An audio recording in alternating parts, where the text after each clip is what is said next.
স্বাগতম সবাইকে। Hello everyone. আজকে আমরা চলে এসেছি আবার নতুন একটা ক্লাস নিয়ে। আজকের এই ক্লাসে আমরা যে এবিটি এর সমাধান করা শুরু করেছিলাম, এবিটি টেস্ট পেপার, সেই সমাধান আজকে আবারও চলতে শুরু করেছে। অর্থাৎ আজকে ভৌত বিজ্ঞানের ৩২ নম্বর পেজ অলরেডি আমরা করে ফেলেছি। আজকে ৩৩ নম্বর পেজের সমাধানগুলো করব। তো চলো ৩৩ নম্বর পেজে যে ২১ খানা প্রশ্ন আছে সেই ২১ খানা প্রশ্নের সমাধান আমরা করে ফেলি। তোমরা ইতিমধ্যে দেখতেই পাচ্ছ যে বিভাগ খ রয়েছে। বিভাগ খ এ টোটাল ২১ খানা প্রশ্ন থাকে। এবং কিছু, কিছু প্রশ্নের বিকল্পগুলো থাকে সেগুলোকে বাদ দিয়ে আমরা টোটালটাই করব। বাদ আমরা কিছুই দেব না। পরীক্ষাতে তোমরা বাদ দিয়ে লিখবে বাট এখানে আমরা সমস্তগুলোর উত্তর কিন্তু 1 বাই 1 আমরা যাচাই করব। তো মূলত এখানে যে বিষয়টা আছে ২১ নম্বর প্রশ্নের ২১ টা প্রশ্নের ক্ষেত্রে দেখো, এটা পেজ নাম্বার আমি বলে দিই। এটা হচ্ছে পেজ নম্বর হচ্ছে 33। ঠিক আছে? আচ্ছা দেখো, ১ নম্বর প্রশ্ন হচ্ছে বায়ুমণ্ডলে কোন স্তরে ভ্যান অ্যালেন বায়ুমণ্ডলের কোন স্তরে ভ্যান অ্যালেন বিকিরণ হয়? এটার উত্তর হবে ম্যাগনেটোস্ফিয়ার। ম্যাগনে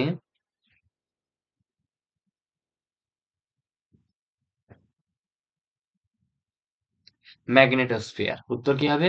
ম্যাগনেটোস্ফিয়ার। আচ্ছা ২ নম্বর দেখো, কোন ব্যাকটেরিয়া কোন ব্যাকটেরিয়া দ্বারা প্রাণী এবং উদ্ভিদের বর্জ্য পদার্থের বিয়োজন পদ্ধতির সাহায্যে বায়োগ্যাস উৎপন্ন করা হয়? তার মানে যে ব্যাকটেরিয়ার সাহায্যে বায়োগ্যাস উৎপন্ন করে সেটা হচ্ছে মিথোজেনিক ব্যাকটেরিয়া। নাম কি হবে? মিথোজেনিক ব্যাকটেরিয়া। কি হবে এটা? মিথোজেনিক ব্যাকটেরিয়া। ঠিক আছে? আচ্ছা নেক্সট, তপন মূল্য, নট তপন মূল্য, তাপন মূল্যের তাপন মূল্যের এসআই পদ্ধতিতে একক কি হবে? তো তাপন মূল্যের যে এসআই একক সেটা হচ্ছে জুল কেলভিন, বা আই মিন কিলো জুল। এটা জুল কেলভিন হবে না, এটা হচ্ছে কিলো জুল পার কেজি। কি হবে এটা উত্তর? Kilo joule per KG. Next, স্থির উষ্ণতায় নির্দিষ্ট ভরের গ্যাসের ক্ষেত্রে পিভি যে লেখচিত্র আছে সেটা কি হবে? এটা হচ্ছে সমপরাবৃত্ত। আমরা এই পাশে লিখছি সমপরাবৃত্ত। এটা কি হচ্ছে? এটা হচ্ছে সমপরাবৃত্ত। নেক্সট, বলা হচ্ছে দেখো, এসটিপি তে 22.৪ লিটার আয়তনে CO2 গ্যাসের অণুর সংখ্যা কত আছে? CO2 গ্যাস 22.৪ লিটার মানে হচ্ছে ১ মোল। ১ মোল। আর ১ মোলে কতগুলো থাকে? 6.022 ইন্টু 10 টু দি পাওয়ার 23 টি। তাহলে কি হচ্ছে? যেখানে যে ভালো করে প্রশ্নটা পড়া বলছে, এসটিপি তে 22.৪ লিটার গ্যাসের আয়তনের ক্ষেত্রে কার্বন ডাই অক্সাইডের বা CO2 র অণুর সংখ্যা কত? তো 22.৪ লিটার CO2 র অর্থ কি? 22.৪ লিটার CO2 র অর্থ হচ্ছে ১ মোল CO2। আর ১ মোলে কতগুলো থাকে? 6.022 ইন্টু 10 টু দি পাওয়ার 23 সংখ্যক। এটা 23 সংখ্যক।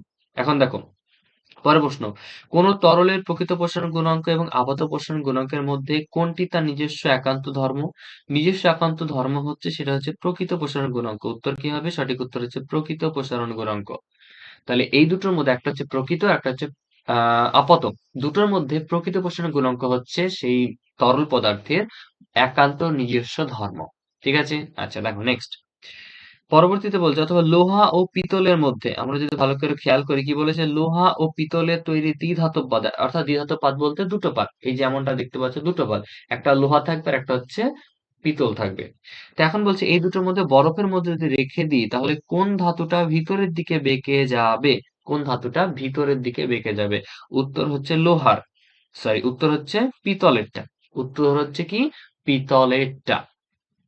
২.৬ প্রশ্ন দেখো, বলেছে চোখের দীর্ঘ দৃষ্টিজনিত ত্রুটি দূর করতে কি ধরনের চশমা ব্যবহার করা হয়? দূরের দৃষ্টি, দীর্ঘ দৃষ্টির জন্য ব্যবহার করা হয়ে থাকে উত্তল লেন্স। কি ব্যবহার করা হয়ে থাকে?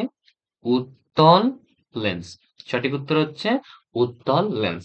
নেক্সট, ক্ষুদ্র উন্মেষযুক্ত দর্পণের উপাক্ষীয় রশ্মির আপাতনের ক্ষেত্রে ফোকাস দূরত্ব এবং বক্রতা ব্যাসার্ধের মধ্যে কি সম্পর্ক আছে? তা আমরা জানি কাদের মধ্যে সম্পর্ক, এখানে বলা হয়েছে ফোকাস দূরত্ব এবং বক্রতা ব্যাসার্ধ। তো ফোকাস দূরত্ব যদি এফ হয় আর বক্রতা ব্যাসার্ধ যদি আর হয় তাহলে সম্পর্ক হচ্ছে F equal to R by two. এদের মধ্যে সম্পর্ক কি হচ্ছে? F equal to R by two. Okay next, কি বলা হচ্ছে? বিওটি, বোট এককের সংজ্ঞা দাও। কি বলা হয়েছে এখানে? বোট এককের সংজ্ঞা দাও। তাহলে এই বোট এককের সংজ্ঞার জন্য আমরা কি করতে পারি? আচ্ছা আমরা এখান থেকে বোট এককের জন্য আমরা পরবর্তীতে বইটা দেখে নেবো, তাহলে আরো সুবিধা হবে তোমাদের বুঝতে। কেমন আছে দেখো, এখানে আমরা বোট একক বলতে এই যেখানে কিলো ওয়াট ঘন্টা যেখানে লেখা আছে ওখানে দেখো বলেছে 1 কিলোওয়াট ক্ষমতাসম্পন্ন যন্ত্র 1 ঘন্টা চললে সেক্ষেত্রে ব্যয়িত তড়িৎ শক্তিকে 1 কিলোওয়াট ঘন্টা বা 1 kWh বা 1 বোর্ড অফ ট্রেড ইউনিট বা 1 বিওটি একক বলা হয়।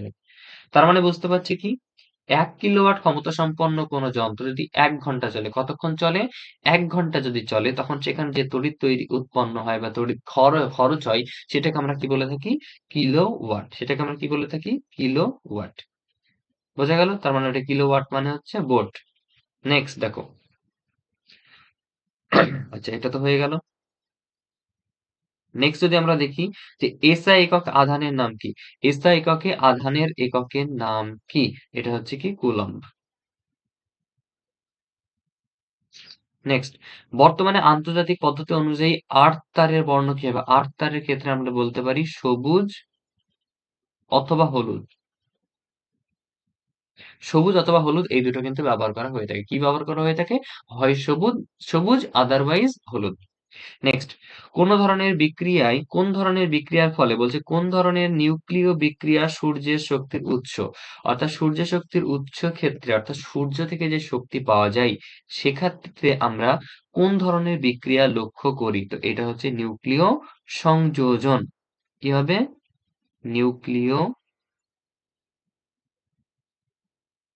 সংযোজন। ঠিক আছে?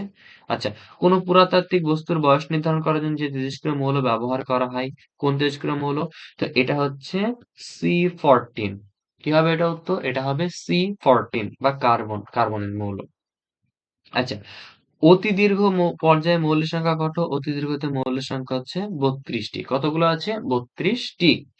পরীক্ষাগারে কৃত্রিমভাবে তৈরি একটি মৌলের নাম বলো। কৃত্রিমভাবে যে মৌলগুলো তৈরি করা হয় এটার নাম এখানে লিখছি। একটা হচ্ছে নেপচুনিয়াম। নেপচুনিয়াম। আর অপরটা হচ্ছে প্লুটোনিয়াম। প্লুটোনিয়াম। তাহলে একটা হচ্ছে নেপচুনিয়াম, অপরটা হচ্ছে কি? প্লুটোনিয়াম। আচ্ছা, নেক্সট বলেছে জলে দ্রবীভূত এমন একটি সমযোজী যৌগ। সমযোজী যৌগ হচ্ছে HCl। সমযোজী যৌগ কি হবে? HCl। NaCl না, কিন্তু NaCl টা যে তড়িৎযোজী আর সমযোজী বলতে HCl। নেক্সট, তড়িৎ বিশ্লেষণের সময় কোন শক্তি রাসায়নিক শক্তির জন্য বিক্রিয়ার জন্য দায়ী? এটা হচ্ছে তড়িৎ শক্তি। কি শক্তি? তড়িৎ শক্তি। কোন শক্তি দায়ী এর জন্য? তড়িৎ শক্তি। Very good. পরেরটা দেখো, জলের তড়িৎ বিশ্লেষণে ক্যাথোডে উৎপন্ন হয় কোন গ্যাস যার মধ্যে জ্বলন্ত পাটকাঠি ধরলে নিভে যায় এবং নিভে গিয়ে গ্যাসটি নীল শাখায় জ্বলতে শুরু করে? গ্যাসটি হচ্ছে হাইড্রোজেন। গ্যাসটি কি? হাইড্রোজেন বা H2। ঠিক আছে? আচ্ছা দেখো, তাহলে প্রশ্নগুলো কিন্তু পরপর আমরা সুন্দরভাবে করে দিলাম। বুঝতে যদি কোনো অসুবিধা হয় আমাদেরকে কিন্তু কমেন্ট করে জানাবে। নেক্সট আর কিছু প্রশ্ন আছে সেগুলো জাস্ট করলে হয়ে যাবে। পরবর্তী দেখতে পাচ্ছ যে বাম স্তম্ভের সঙ্গে ডান স্তম্ভ মেলাতে বলেছে। কি বলেছে? বাম স্তম্ভের সঙ্গে ডান স্তম্ভ আমাদের মেলাতে হবে। তো থার্মিট পদ্ধতির জন্য আমরা জানি থার্মিট পদ্ধতি যেটা আছে সেটা হচ্ছে কি? লোহা। থার্মিট পদ্ধতির সম্পর্ক হচ্ছে কার? লোহার।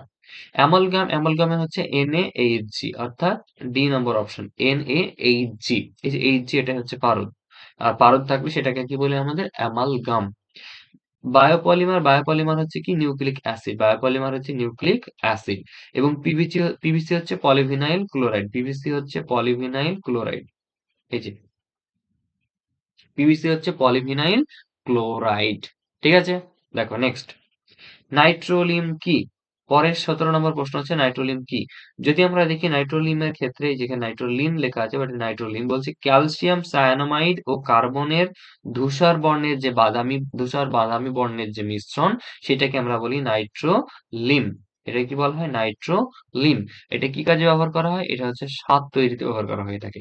তাহলে ক্যালসিয়াম সায়ানামাইড এবং কার্বনের ধূসর বাদামি বর্ণের মিশ্রণকে বলা হচ্ছে কি? নাইট্রোলিম। কি বলবো আমরা ওটাকে? নাইট্রোলিম। নেক্সট, একটি আম্লিক গ্যাসের নাম হচ্ছে H2S। আম্লিক গ্যাসের নাম কি হচ্ছে? H2S। আচ্ছা দেখো, শৌচাগারে প্রায়শই যে গ্যাসের গন্ধ পাওয়া যায় সেটার নাম কি? অ্যামোনিয়া। অ্যামোনিয়া। শৌচাগারে গিয়েছো, ঝাঁঝালো একটা গন্ধ, দুর্গন্ধ দেখতে পাওয়া যায়, শুনতে পাওয়া যায় বা বুঝতে পারো দুর্গন্ধ হচ্ছে। সেটা কি জন্য হয়? সেটা হচ্ছে অ্যামোনিয়ার কারণে। আচ্ছা, এখানে আমি লিখেছি, এখানে দেখা যাচ্ছে না। আমি জাস্ট এখানে লিখে দিই। সেটা হচ্ছে শৌচাগারে অ্যামোনিয়া, অ্যামোনিয়া।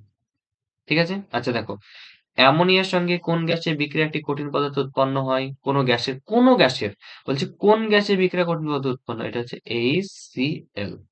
গ্যাসটার নাম কি হবে? HCl। তাহলে বোঝা গেল, এখানে আমরা কিন্তু মোটামুটি 34 পৃষ্ঠা, 33 এবং 34 পৃষ্ঠা, 33 এবং 34 এই দুটো পৃষ্ঠাতে যতগুলো অর্থাৎ 21 খানা শর্ট কোশ্চেন ছিল সেগুলো কিন্তু সমাধান করে ফেললাম। তো আজকে ভিডিও পর্যন্ত, আবার দেখা হচ্ছে পরবর্তী কোনো একটা ভিডিওতে। ততক্ষণ পর্যন্ত তোমাদের প্রিপারেশন কিন্তু খুবই সুন্দরভাবে যথাযথভাবে করতে থাকো। তো আবার দেখা হচ্ছে পরবর্তী কোনো একটা ভিডিওতে। Thank you.